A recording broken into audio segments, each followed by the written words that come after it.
2015년에 개봉해서 1200만 관객을 모았던 영화가 있습니다. 보신 분들도 있을 텐데 암살이라고 하는 영화가 있습니다.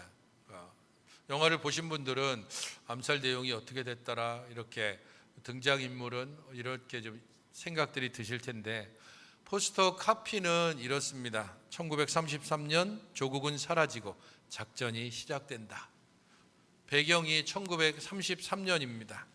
등장하는 인물들이 독립군 저격수도 있고, 또 그리고 김구도 있고, 김원봉도 있고, 청부 살인업자도 있고, 그리고 친일파도 있고, 그런 다양한 인물들을 통해서 그 1933년이라고 하는 한일 합방이 되고 독립운동이 한참 활발하다가 1919년 3.1운동이 실패로 돌아간 후에 점점 나라가 독립할 기미가 보이지 않는 1930년대에 들어와서는 더 이상 이 땅이 독립되지 않을 거다라고 하는 패배주의가 더욱더 심해졌을 때입니다. 그때에는 독립이 안 될 거야 라는 회의주의를 넘어서 그렇다면 어떻게 살아야 되지라고 하면서 소극적으로 일제에 협력하고, 적극적으로는 아예 이제 우리가 살 길은 일본같이 되는 것이다 라고 하면서 적극적인 일본 닮기를 하는 친일주의자들이 점점 득세하던 그런 시대를 배경으로 하고 있습니다. 여러 많은 명대사와 명장면이 있는데, 그 중에 하와이 피스톨이라고 하는 하정우 씨가 연기했던 그러한 인물과, 그리고 독립운동 저격수로 전지현 씨가 연기했던 두 사람이 나눈 짧은 대화가 있습니다. 혹시 영상이 있나요? 준비되면. 소리가 안 나옵니다. 우리 만주에선 지붕에서 물이 새거나 벽이 부서져도 고치질 않았어. 곧 독립이 되면 고향으로 돌아갈 텐데 뭐하러 고치겠어? 둘을 죽인다고 독립이 되냐고. 모르지. 그치만 알려줘야지. 우린 계속 싸우고 있다고. 앞장면에 하정우 씨가 말한 내용은 이렇습니다. 솔직히 조선군 사령관하고 강인국을 죽인다고 독립이 되나? 두 사람 죽인다고 무슨 독립이 되겠나? 왜 그것 때문에 굳이 목숨을 희생하려고 하냐고 그렇게 말하는 것에 대한 대답입니다. 만주에서 우리들은 지붕에 구멍이 새거나 벽이 무너지면 굳이 고치지 않는다. 왜냐하면 어차피 독립이 돼서 고국으로 돌아갈 건데 왜 굳이 고치느냐. 그러면서 우리가 조금 들었던 이 말이 나옵니다. 둘을 죽인다고 독립이 되냐고? 모르지. 그렇지만 알려줘야지. 우린 계속 싸우고 있다고. 1933년 그 시기에는 조금 전에 말씀드린 대로 온 나라의 회의주의를 넘어서 이제는 더 이상 이 나라에 독립에 대한 소망이 없다라고 생각하면서 적극적으로 친일로 돌아가는 사람들의 목소리가 아주 커졌던 시기입니다. 굳이 독립하려고 하지 말고 이제 우리가 힘써야 할 것은 일본처럼 되는 것이다라고 그렇게 외치는 사람들의 소리가 점점 커지는 가운데 여전히 소망의 불씨를 가지고 우리는 계속 싸우고 있다고. 그래서 목숨 걸고 만주로, 시베리아로, 그리고 하얼빈으로, 상해로 이곳저곳을 옮겨다니며 끝까지 항쟁했던 독립군들이 있었기 때문에 오늘 우리가 이 땅 가운데 대한민국이라는 나라를 지켜낼 수 있었습니다. 소망을 가진다는 것, 그것은 가장 깊은 절망 가운데서도 무언가 분명한 목표와 목적을 가진다는 것을 의미합니다. 저는 이 대사를 보면서 오늘 본문의 말씀을 생각해 봅니다. 오늘 본문은 그 당시 1930년대 깊어가는 어둠의 그런 조선 땅과 동일한 상태였습니다. 이스라엘 백성들은 1차 포로기를 지나고 2차 포로기를 지나고 3차 포로기를 지났습니다. 1차 포로로 에스겔을 비롯한 이스라엘의 귀족들 그리고 이스라엘의 그 유력한 사람들이 끌려갔습니다. 우리가 잘 알고 있는 다니엘도 그리고 세 친구도 1차 포로기에 끌려갔습니다. 그들은 1차 포로기에 가운데 바벨론 지역에 살면서도 희망을 놓지 않았습니다. 왜냐하면 여전히 조국은 건재하고 예루살렘은 그대로 있고 그리고 가장 중요한 예루살렘에 하나님의 성전이 있기 때문입니다. 하나님의 성전이 있는 한, 하나님께서 그곳에 계시는 한 우리는 다시 이 바벨론을 무찌르고 그리고 다시 이스라엘로 돌아갈 수 있을 것이라고 생각했습니다. 하지만 그런 소망이 두 번째 포로가 끌려오는 것을 통해서 조금씩 무너지기 시작합니다. 이게 아닌데 하나님의 나라가 그리고 하나님이 택하신 이 이스라엘이 저 이방에 의해서 조롱당하고 짓밟히고 그런 것들을 차츰차츰 경험하면서 이방 나라 바벨론에 끌려와서 그렇게 살아가면서 그들은 1차, 2차 포로기를 겪으면서 차츰차츰 의심이 들기 시작했습니다. 그럼에도 불구하고 그들은 여전히 소망을 품고 있었습니다. 그래도 하나님의 성전이 있지 않냐? 여전히 하나님의 성전이 예루살렘에 있지 않냐? 그러니까 우리는 다시 고국으로 돌아갈 수 있을 거다. 그런데 그 마지막 소망이 무너지고 만 겁니다. 예루살렘은 함락됐고 하나님의 성전은 철저하게 파괴되고 불타고 말았습니다. 하나님의 성전에 있던 수많은 금과 은으로 만들었던 기물은 바벨론 군대들에 의해서 바벨론의 전리품으로 그렇게 가져와졌습니다. 이스라엘은 놀랄 수밖에 없었습니다. 어떻게 이런 일이 일어날 수 있을까? 어떻게 하나님의 성전이 무너지고 하나님의 성전이 짓밟히고 불탈 수 있을까? 그것은 이스라엘의 멸망이 아니라 하나님의 죽음과 같은 그러한 상황으로 이스라엘은 거의 받아들이는 상황입니다. 더 이상 하나님은 승리하는 하나님이 아니라 완전히 패배해버린 하나님. 더 이상 하나님은 우리에게 소망이 될 수 없는 깊은 절망 가운데 있는 이스라엘을 오늘 에스겔 37장의 마른 뼈의 환상을 통해서 우리에게 보여주고 있습니다. 1절을 같이 읽어보시겠습니다. 1절입니다. 시작. 여호와께서 권능으로 내게 임재하시고 그의 영으로 나를 데리고 가서 골짜기 가운데 두셨는데 거기 뼈가 가득하더라. 가득한 뼈. 2절에 보면 쉼이 많고 아주 말랐다라고 그렇게 이야기하고 있습니다. 이 골짜기는 에스겔서 3장에 보면 하나님의 영광을 보았던 장소입니다. 그전에는 하나님의 영광으로 그렇게 가득 찼던 곳이었지만 지금은 온통 말라버린 뼈들로 죽음이 지배하는 곳이 되었습니다. 하나님은 에스겔에게 이렇게 묻습니다. 3절을 보십시오. 그가 내게 이르시되 인자야 이 뼈들이 능히 살 수 있겠느냐?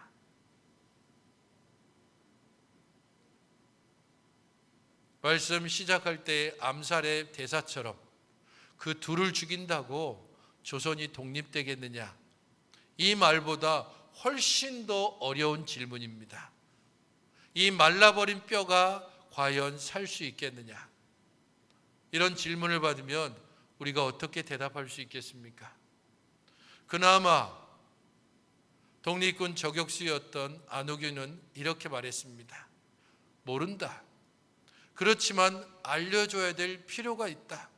우리는 계속해서 싸우고 있다. 마지막 한 사람이 남을 때까지 우리는 계속 싸우고 있다는 것을 알려줘야 되고 그렇기 때문에 우리는 지금 총을 들고 섰다라고 그렇게 말할 수 있습니다. 하지만 선지자는 그 말조차도 할 수 없는 겁니다. 너무 많은 뼈와 그리고 완전히 말라버린 뼈의 상태 때문입니다. 선지자가 어떻게 이야기합니까? 주 여호와여, 주께서 아시나이다. 선지자의 이 말은 두 가지로 해석해 볼 수 있습니다. 하나님, 불가능합니다. 저는 아무것도 할 수 없습니다.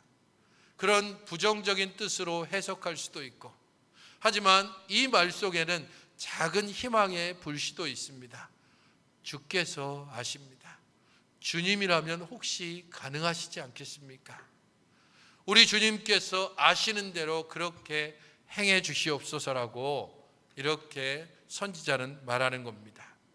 이어 4절부터 10절에 하나님께서 에스겔에게 명령하시고 에스겔이 순종하고 있습니다. 하나님의 명령은 단 한 가지입니다.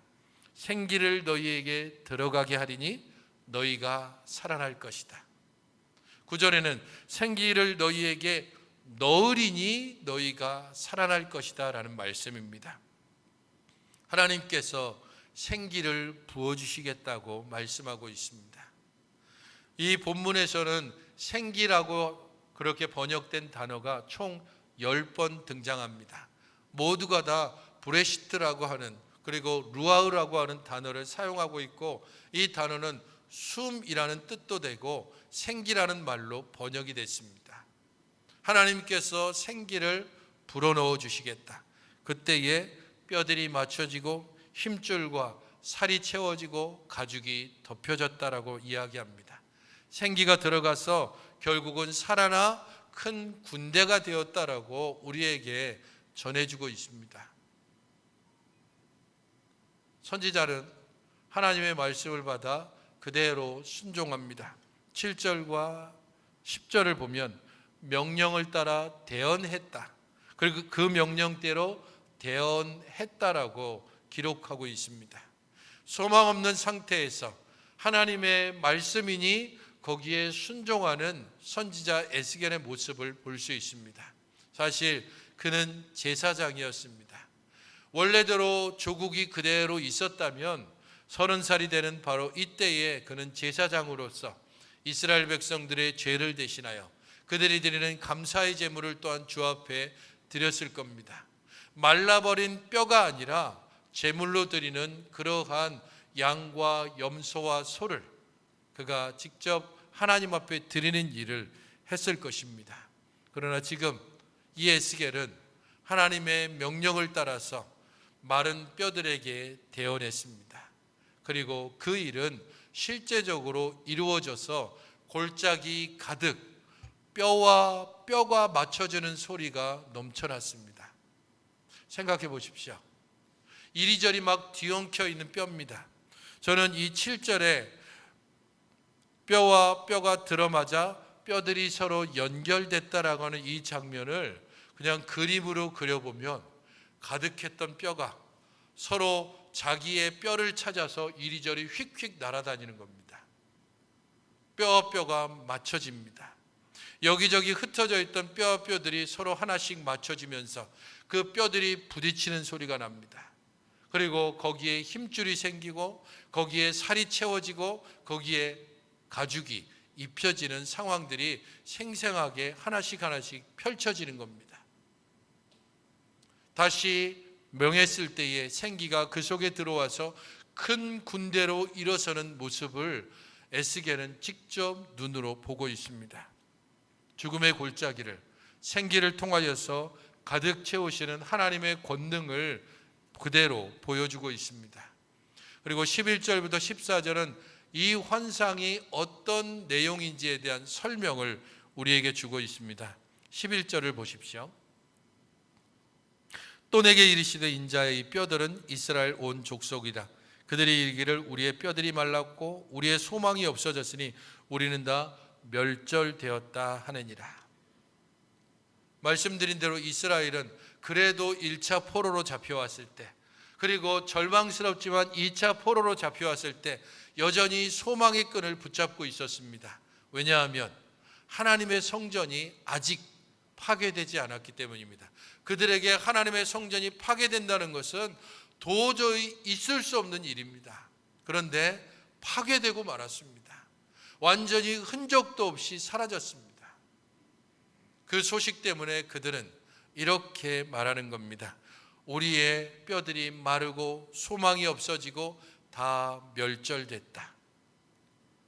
그들의 이 말에 대하여서 하나님께서 그대로 12절에 하나님의 말씀을 주고 있습니다. PPT 부분들을 보여주시면 좋겠습니다. 아니요, 그 위에. 네. 이스라엘의 절망을 이야기하고 있는 11절과 그대로 대응해서 12절 말씀이 주어지는 겁니다. 우리 뼈들이 말랐다라고 하는 그들의 말에 대해서 내가 너희 무덤을 열 것이다 라고 이야기하십니다. 우리 소망이 없어졌다라고 말할 때에 너희로 거기서 나오게 할 것이다 라고 말씀합니다. 우리는 다 멸절되었다라고 얘기하는 그들의 말에 대해서 하나님은 이스라엘 땅으로 들어가게 할 것이다 라고 말씀하시는 겁니다. 이스라엘은 완전한 절망을 말하지만 하나님은 소망과 그리고 하나님의 능력을 말씀해 주시는 것입니다. 무엇으로 그것이 가능해졌다고 이야기합니까? 생기입니다. 하나님의 능력, 하나님의 생기가 그들 가운데 들어가서 완전히 말라버린 뼈가 다시 서로 맞춰지고 그것이 서로 연결되도록 힘줄이 생기고 그 가운데 살이 채워지고 그 위에 가죽이 입혀져서 하나의 사람이 되었습니다. 하지만 그것으로도 완전해지지 않고 생기가 그들 가운데 부러지고 결국 그들은 큰 군대가 되었습니다. 완전한 절망 가운데 있는 이스라엘을 하나님께서 큰 군대로 일으키시는 이유가 13절과 14절에 기록되어지고 있습니다. 13절 후반절입니다. 너희는 내가 여호와인 줄을 알리라. 14절입니다. 나 여호와가 이 일을 말하고 이룬 줄을 너희가 알리라. 하나님께서 마른 뼈와 같이 소망이 없이 그렇게 이스라엘이 바벨론 가운데 탄식하는 상황에 그래서 더 이상 싸우려고 하는 의지도 없이 더 이상 하나님께 대한 믿음의 고백도 없이 그저 바벨론에 붙어서 사는 길만이 이제는 우리가 유일하게 살 수 있는 길이라고 말하고 있는 점점 패배주의와 점점 불신앙이 번져가고 있는 이스라엘에게 하나님께서 말씀합니다. 내가 여호와인 줄을 너희가 알아야 한다. 나는 이 일을 말하고 이 일을 행하는 여호와인 줄을 너희가 분명히 알아야 한다고 말씀하시는 것입니다. 그들이 잘못 알고 있는 것이 어떤 겁니까? 하나님이 성전 안에 계시다는 잘못된 성전 신학입니다. 하나님은 이스라엘에서만 능력을 발휘한다고 하는 그러한 잘못된 신앙입니다. 하나님은 이 땅에 생명을 주실 뿐 아니라 생명을 영원토록 지속해 하시는 분이라는 사실을 제대로 알지 못했습니다. 그래서 우리의 소망이 없어졌다라고 하는 이 11절의 말씀은 의미상으로 어떤 뜻인가 하면 우리는 잘려나갔다라고 하는 뜻입니다. 우리는 하나님에게서 잘려나갔고 우리는 소망으로부터 잘려나갔고 우리는 생명으로부터 완전히 잘려나갔다라고 이야기하는 그들을 향해서 내가 생기를 불어넣어 줄 것이다. 내가 너희들을 다시 일으킬 것이다. 내가 너희들의 무덤을 열 것이고 내가 너희들을 나오게 할 것이고 내가 너희들을 들어가게 할 것이다 라고 말씀하시는 겁니다. 그것을 통해 내가 누구인지를 너희로 분명히 알게 할 것이다.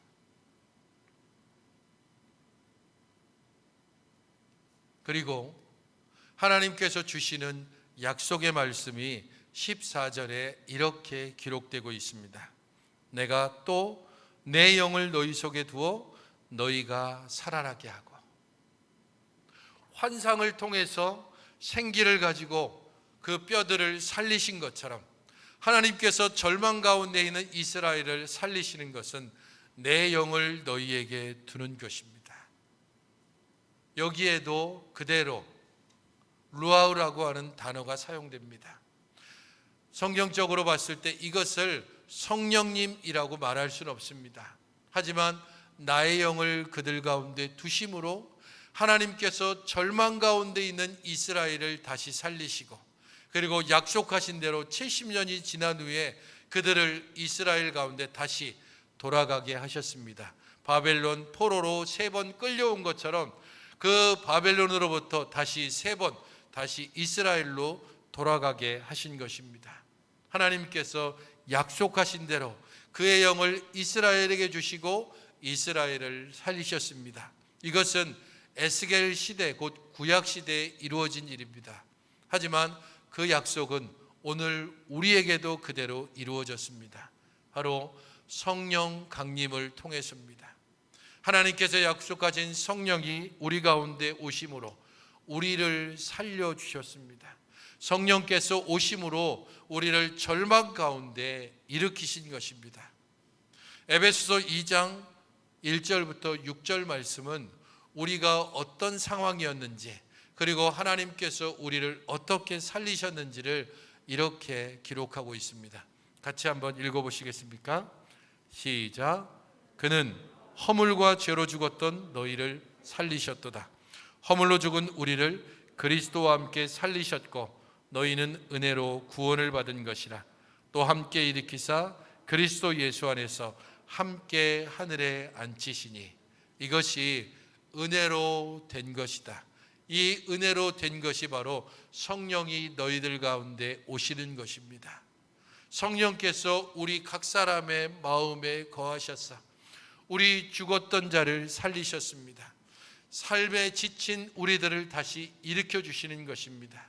절망 가운데 눈물 짓는 우리에게 다시 위로하시고 우리를 격려하시며 일으켜 세우시는 것입니다.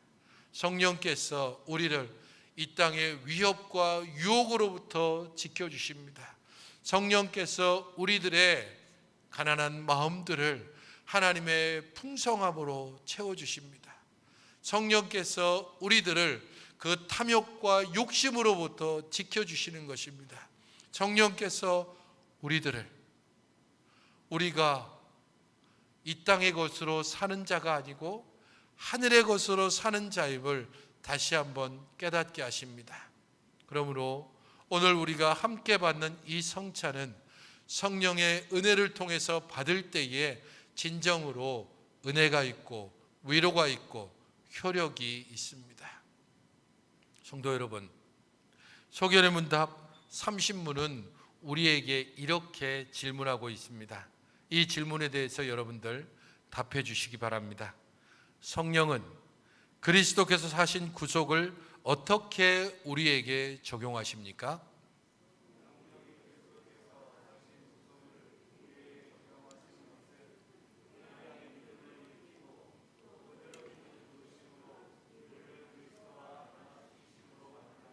성령께서 그리스도께서 사신 구속, 곧 그를 통하여 우리에게 구속의 은혜를 적용시키시는데, 그로 말미암아 우리에게 믿음을 일으켜 주십니다.